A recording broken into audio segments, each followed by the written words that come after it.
All right, so I immediately ran up. I saw the blood spurting out next to the bone. So I identified that that's the bleeder, and I got digital pressure directly on that side of the bleeder. And while I maintain pressure on that bleed, and I'm still looking at the wound to make sure there's no other bleeds that I see, I'm gonna develop the power ball, which is just a ball of the hemostatic gauze at the end. And now, because I know that the bleed is under this finger, because I saw it stop as soon as I put pressure on there, I'm gonna change out the power ball for that finger.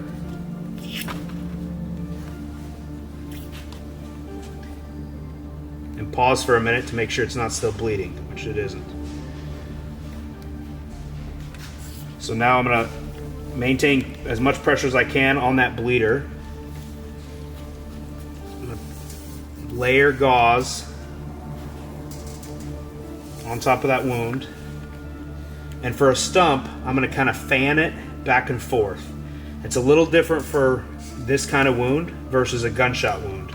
So notice that no matter what I'm doing, I'm always maintaining pressure where that bleeder is. All right, so I broke open a 4-inch pressure bandage, right?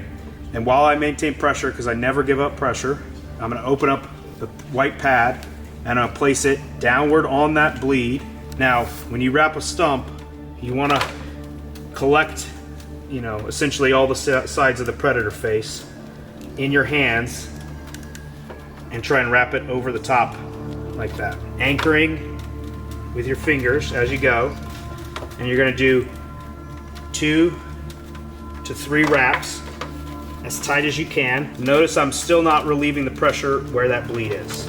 Now, I'm gonna anchor my thumb, twist 90 degrees, and come over the top to anchor the pad in place. All right, now, once this is done, I'm not necessarily done. I need to evaluate to make sure it's not still bleeding.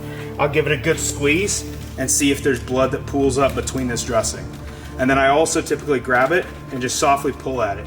If my fingers snag anything on that dressing, that's not a good dressing, because as I'm moving this patient, that's gonna catch stuff and it's gonna pull that whole pack and wrap off. For people who are rock climbers or avid users of rope, they talk about a pretty knot is a good knot. It's the exact same thing with a bandage. A pretty bandage is a good bandage. If it looks like shit, it's gonna perform like shit.